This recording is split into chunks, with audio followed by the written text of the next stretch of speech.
Je me levais le matin, je pleurais et je ne savais pas pourquoi. J'ai connu une grosse descente aux enfers. J'ai vécu quand même 3 années où je suis allé voir un psychiatre, où j'étais sous cachet. Je m'appelle Anthony, alias Paga pour ceux qui me connaissent. J'ai 36 ans et ça fait maintenant 13 ans, depuis 2012, que je passe sur les chaînes de télévision comme W9, M6. Je suis suivi grâce au Marseillais, la télé-réalité que j'ai pu faire 13 ans après. Je suis toujours là. Alors j'ai eu plusieurs rêves dans ma vie. C'était tout d'abord d'être kiné dans le sport. Et malheureusement, ça ne s'est pas fait puisque j'étais pas assez fort en maths. Donc j'ai pas pu aller en S. Voilà, pour être kiné, pour être dans la médecine, il fallait avoir son bac S. Donc malheureusement, moi j'ai pris la technologie, j'ai fait un bac STT-ACC, donc action, communication, commerciale. Et ensuite, j'ai voulu être coach sportif puisque j'ai fait beaucoup de judo. J'avais un très gros niveau au judo. J'étais en équipe de France, Pôle France Espoir, à Bougainville, à Marseille. Et malheureusement, je me suis blessé au championnat de France et j'ai dû tout arrêter. Et c'est de là que j'ai commencé à me passionner de la musique, à commencer à composer dans ma chambre, à vouloir avoir un but bien précis, être un grand producteur musical et être un grand DJ comme David Guetta. Alors, je ne suis pas un grand DJ comme David Guetta, mais c'est vrai que j'ai quand même atteint mes rêves, mes objectifs, puisque je mixe toujours dans les clubs, dans les festivals et je compose ma musique. Alors, l'histoire est folle, c'est que mon père, il voulait absolument que je rentre soit dans les hôpitaux ou à la SNCF. Donc, j'ai réussi mes concours. Et au moment où j'ai réussi mes concours, j'annonce à mon père que je vais partir à l'étranger pour faire une télé. Et en fait, il était fou de rage, parce qu'il m'a dit, attends, tu viens d'avoir ton bac, tu as ton BTS, et là, tu as l'opportunité de rentrer à la SNCF en CDI, ou rentrer dans les hôpitaux. C'est une place qui est compliquée à avoir, avec un petit peu le piston, on a réussi le concours. Et quand j'annonce à mon père que je pars à l'étranger, il me dit, à quoi bon? Tu vas partir, tu vas revenir, tu vas perdre ta place. Donc c'était un combat. J'écoutais vraiment mon père dans ce qu'il me disait, puisque mon père, je le vois comme un roi. Et forcément, je suis allé un petit peu au conflit avec mon père à ce moment-là. Mais c'était mon rêve, c'était vraiment de percer dans la musique. Et quand on m'a donné l'opportunité de partir en tant que DJ à l'étranger, je me suis dit, allez, banco, on y va. C'est une opportunité de rêve. Donc voilà, je suis parti, je me suis envolé. Je vais jouer la carte de la transparence avec Origine, je ne vais pas mentir. Je ne regardais pas trop la télé-réalité. J'étais un gros bringer. Et j'aimais pas trop regarder la télé-réalité en général, parce que les Marseillais, c'est arrivé juste un petit peu après Love Story. Il y a eu les ch'tis, on a vite pris le relais. Et pour moi, c'était une opportunité de partir à l'étranger, parce que le premier des Marseillais, c'était à Miami.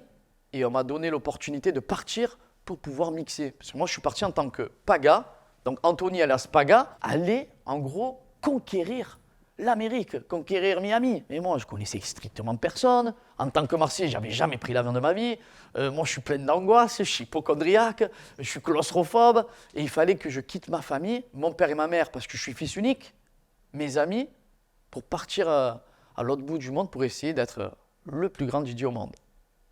Quand je suis parti dans les Marseillais, je ne pensais pas à l'impact d'après. À l'époque, il n'y avait pas de réseaux sociaux, on ne gagnait pas notre vie, c'était compliqué. Donc moi, j'étais entre livreur de pizza pour gagner un peu de sous, je mixais, je faisais les cocktails parce que je ne voulais absolument pas rentrer dans la fonction publique ou à la gare. Et quand elle est passée la première émission, je regarde mon compte, Facebook, je dis, oh, mon compte il est bloqué, je commence à avoir des abonnés, c'est un peu flippant.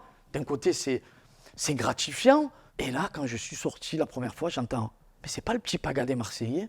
Moi, en tant que Marseillais, j'entends le petit Paga des Marseillais. Je me dis, ça y est, on commence à me connaître. Et c'était tellement bon. Et je me dis, ça y est, j'ai enfin réussi, mais je ne savais pas où ça allait m'emmener. Je ne savais pas si j'allais faire une deuxième émission.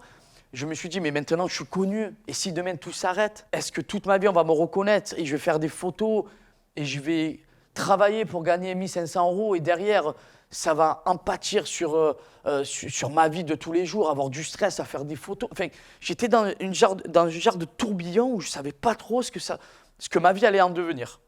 Et ça, c'était le plus dur à gérer. Ça, c'était psychologiquement, il fallait être fort.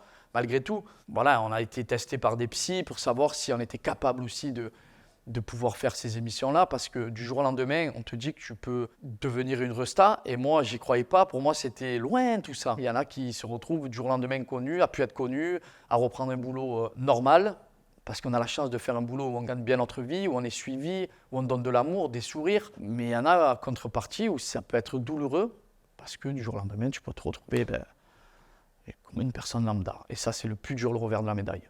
Il y a beaucoup de personnes qui ont subi une descente aux enfers et c'est malheureux parce que le bonheur, il peut être tellement haut et tu peux te retrouver 6 pieds sous terre à faire des grosses dépressions. Donc c'est pour ça qu'il y a un suivi, de l'harcèlement sur les réseaux sociaux. De plus en plus, on le sait pour les célébrités. Il n'est pas naturel et elle, tu as vu, elle a refait ses seins. Et tu as vu, elle, avant de faire la télé, c'était une prostituée. Mais en fait, on a tous une vie, on est tous différents. Donc chacun vit à sa manière. Qu'il y ait de la critique, on peut l'accepter. Mais qu'il y ait de l'harcèlement, c'est compliqué. Et c'est vrai que depuis qu'il y a eu les réseaux sociaux, c'est pour ça que je dis qu'il y a eu un virage, c'est qu'il y a eu commencé à avoir de la critique, de la jalousie.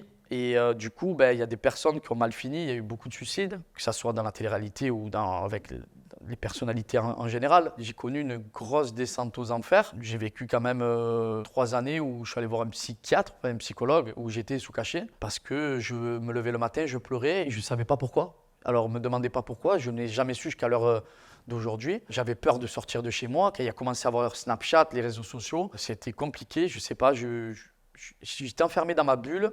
Alors aussi le fait par rapport à mon ex, que j'ai mal vécu la chose dans ma relation, mais c'était un tout. J'avais l'impression que j'étais comme un bout de viande, c'était compliqué à gérer, donc j'essaie de tout voir, hein, parce que moi je suis un garçon, je suis ouvert d'esprit, j'ai fait de l'hypnose, j'ai fait du reiki, j'ai fait de la médecine chinoise, j'ai fait pas mal de choses et j'en pratique toujours. Pourtant j'ai fait du judo, je connais la sagesse, je sais comment un petit peu, j'arrivais pas, malgré ces 20 ans de judo que j'ai pu faire. Je me suis perdu, mon esprit moi-même, j'étais plus enraciné.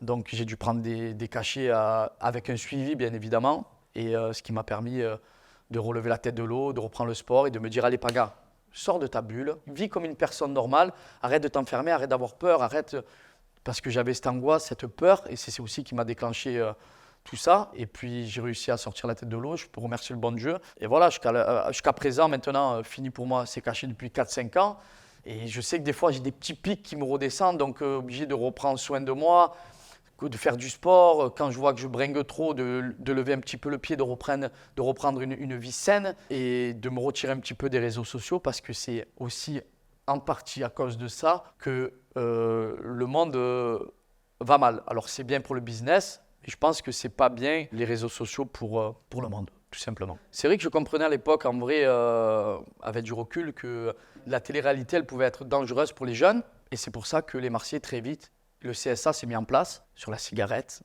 sur l'alcool, sur le nudisme à la télévision. Et ça, c'est plutôt cool. Après, ça a toujours existé, ce côté où c'est un peu trash. Quand à l'époque, on regardait MTV, il y avait MTV, c'était déjà trash. Il y a eu ce côté trash, mais il n'y avait pas les réseaux sociaux pour pouvoir en parler, pour pouvoir récupérer des images. Avant, si la personne regardait la télévision, le jeune, la mère dit non, tu ne regardes pas ça. Elle avait le contrôle sur la télévision. Elle n'a pas le contrôle sur les réseaux sociaux. Donc, ça a toujours existé à l'époque de Love Story. Il y avait ces petits côtés trash, mais c'était contrôlé par les parents. Maintenant, une personne peut, censément, elle est 80% sur son téléphone à regarder les réseaux sociaux et on retrouve du nudisme, on retrouve de l'alcool, on retrouve de la cigarette, on retrouve plein de choses qui n'est pas bon et j'arrive pas à comprendre pourquoi c'est pas filtré. Et qu'on a été pointé du doigt à un moment donné à la télé, alors que là, c'est encore pire, puisque maintenant, les jeunes, à partir de 12 ans, peuvent avoir le téléphone et regarder des dingueries sur les réseaux. Et ça, j'arrive pas à comprendre. Alors, peut-être que c'est dur à mettre en place, je peux le comprendre, parce que c'est vrai que c'est des réseaux sociaux, c'est des ingénieurs qui sont derrière tout ça. Mais ouais, c'est dur, hein, c'est dur, ces réseaux sociaux, c'est dur. Pour moi, c'est dur. Comme j'ai dit, il y a du bon côté. Il y a des mauvais côtés, surtout pour la nouvelle génération, cette jeunesse qui fait peur pour les parents, qui fait peur un petit peu pour tout le monde. En fait, il n'y a plus de barrière entre la télévision et les réseaux sociaux, parce qu'en soi, c'est un programme, oui, où c'est pour les adultes. Mais pourquoi l'empêcher, puisque ça a toujours existé l'interdit aux moins de 18 ans, ça a toujours existé. C'est juste que maintenant, ça peut être repris sur les réseaux sociaux et ça c'est un peu plus dommage. Voilà, il y a pas de barrière, il y a pas de limite, il y a pas de limite à tout ça. Moi maintenant qui suis papa, je me dis c'est dur si ma fille 13-14 ans elle a les réseaux et qu'elle tombe sur des vidéos trash, que ça soit sur du porno ou sur des vidéos de bagarre ou sur des choses un peu qui peuvent l'affecter. C'est dur, ouais. J'ai jamais souffert de l'étiquette de télé-réalité. J'ai souffert pour un truc, pour la musique. Parce que j'ai commencé à faire de la musique avant la télé-réalité. à composer dans ma chambre vers 16-17 ans. Vraiment, j'ai un vrai mordu de la production musicale. Et j'ai très bien vu que pour des radios comme Énergie ou d'autres, où à l'époque je passais que sur Fun Radio, ben, j'étais vu comme un candidat de télé-réalité et non pas comme un artiste. Et le bon côté des choses, grâce aux réseaux sociaux, donc il y a du mauvais côté mais aussi des bons côtés, ben, du coup ça s'est un petit peu, on va dire, détendu. Parce que maintenant un rappeur il peut très bien faire du cinéma. Alors qu'à l'époque, si tu étais acteur, tu étais acteur. Et c'était très compliqué à se dire, tu as vu, il fait du tennis, il fait de la musique. Yannick Noah, mais c'était un très bon chanteur et un très bon tennisman. Il avait le droit d'avoir deux facettes.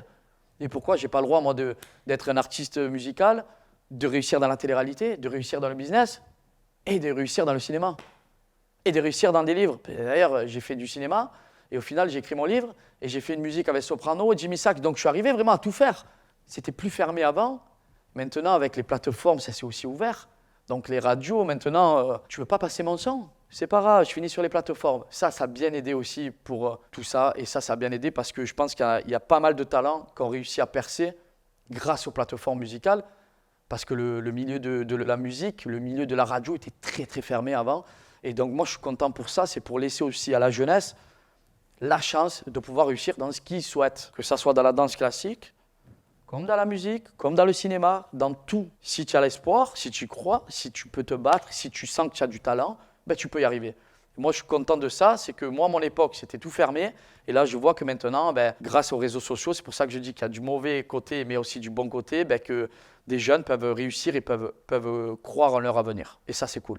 Alors, si je devais revenir à mes 13 ans, 12 ans en arrière, honnêtement, j'ai aucun regret de A à Z parce que je me suis acclimaté petit à petit à ce qui s'est passé, à l'évolution, aux réseaux sociaux, à quand j'ai fait ma dépression, à qui je suis maintenant, un père heureux. J'ai dû faire bien sûr des erreurs dans mon parcours. J'ai toujours essayé de garder la tête haute, d'avancer parce que la vie, elle n'est pas facile. C'est pas du jour au lendemain. Alors, il y en a qui ont le facteur chance de gagner à l'euro million, du jour au lendemain, qu'il leur arrive une bonne étoile. Mais moi, et je le vois à mon niveau, si je ne me bats pas tous les matins, si je ne me lève pas, si je ne travaille pas, si je ne charbonne pas, si je ne suis pas carré dans ce que je fais, eh ben c'est dur d'être toujours là où je suis à l'heure actuelle.